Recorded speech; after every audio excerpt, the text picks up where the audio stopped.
All right, let's dive right into this explainer. If you've ever found yourself wondering how a tiny little temperature sensor manages to communicate completely seamlessly with a massive cloud dashboard, well, you're exactly in the right place. Today, we're breaking down the multi-tiered architecture of IoT programming and why you definitely need a whole ecosystem of languages rather than just one single tool. To really grasp the stakes here, we just have to look at the sheer scale of the IoT market. We are talking about a projected $1.1 trillion by 2028. That's over 14 billion connected devices operating across industrial, automotive, and smart home sectors. With stakes literally that high, making the right technological choices from day one, it isn't just a best practice, it's absolute survival. Here's our roadmap for today. We'll cover the IoT computing landscape, constrained devices and hardware, gateways and edge nodes, cloud backends and dashboards, and finally, making the strategic choice. Section 1. The IoT computing landscape. Let's start with the big picture and see how physical constraints actually dictate our software. So the absolutely crucial point to understand right out of the gate is that traditional monolithic software designs, where everything is bundled into one massive program, are completely dead in the water for modern IoT. You literally cannot write one piece of software in one language and expect it to run efficiently on a tiny battery-powered microchip and a giant cloud server. Instead, we rely on a multi-tiered architecture. We divide the tasks. We let the hardware do what it does best, the gateways do what they do best, and the cloud handle the heavy lifting. And this quote really hits the nail on the head. Complexity in IoT has grown significantly compared to just a few years ago. Because we're dealing with everything from tiny constrained sensors all the way up to massive server farms, our programming paradigm has to be explicitly polyglot. And by polyglot, I mean we are strategically using multiple languages, matching the unique strengths of a specific language to a specific tier of the architecture. Moving on to Section 2, Constrained Devices and Hardware. This is the bare metal. Down here, at the very bottom of the stack, every single byte of memory and every drop of battery power counts. And if we look at the 2024 Eclipse Foundation survey, a pretty crazy picture emerges. C is dominating with a massive 55%, and C++ is right behind it at 36%. Everything else makes up just a tiny 9% sliver. So these seasoned veterans are still absolute titans at the hardware level. But why? Well, it comes down to raw performance and control. C and C++ compile directly to native machine code. There's zero runtime interpreter overhead and absolutely no garbage collection pauses to slow things down. They give engineers this sort of manual transmission-style control over microcontrollers. You feel every gear shift.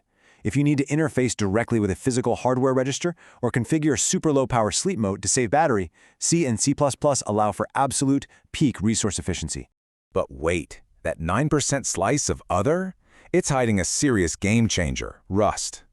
Here is the core trade-off.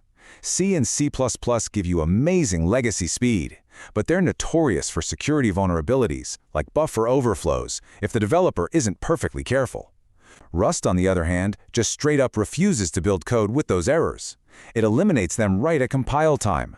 It gives developers what they call fearless concurrency, the ability to safely run multiple tasks at the exact same time without sacrificing that close-to-the-metal speed.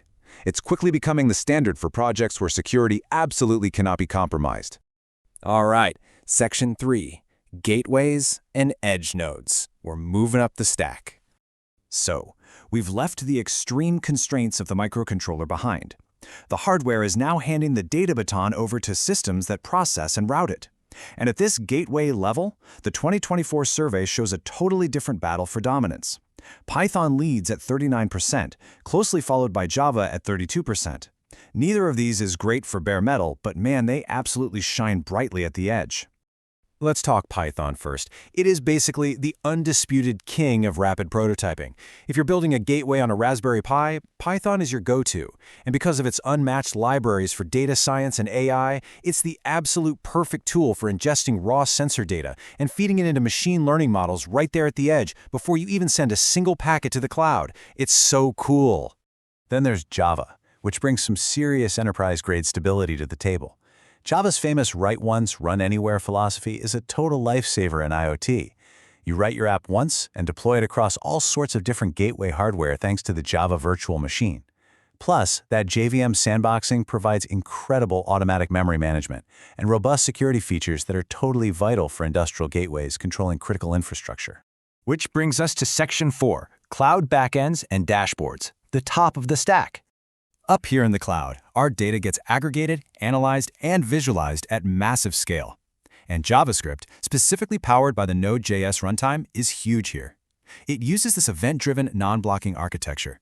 Think of it like a super efficient restaurant waiter who takes your order and immediately moves to the next table, instead of just standing by the kitchen doors waiting for your food to cook. This allows it to effortlessly handle thousands of simultaneous, real-time data streams, making it absolutely ideal for those interactive dashboards we all use. But for the really heavy backend lifting, Go, or Golang, is making massive waves. Developed by Google, Go is kind of the master of high-concurrency networked servers. It can juggle a truly enormous volume of network traffic with ease, offering a low memory footprint and rapid execution.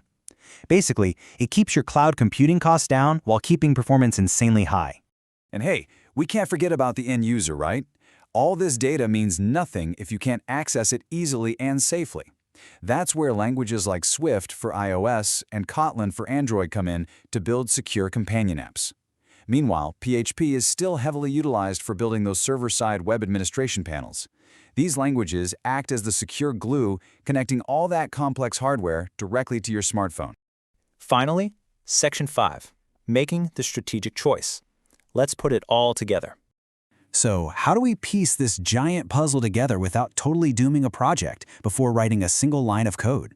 The trick is matching the unique constraints of each tier with the language designed to solve that specific problem. You use C, C++, or Rust for raw speed and low power on the hardware. You shift to Python or Java for data processing at the edge. And you rely on JavaScript and Go for massive concurrency in the cloud. It's a carefully crafted ecosystem for sure. It all boils down to following a strategic roadmap. First, assess the exact memory and battery limits of your physical devices. Second, define your real-time latency needs. Basically, how fast does the system need to react? And third, plan for scalability and cybersecurity from day one. You have to balance your harsh hardware reality with your ambition to scale.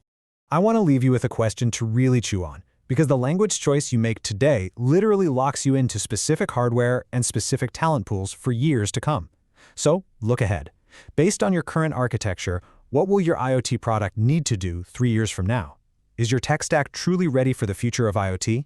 Thank you so much for joining me for this explainer, and keep exploring the incredible world of polyglot programming.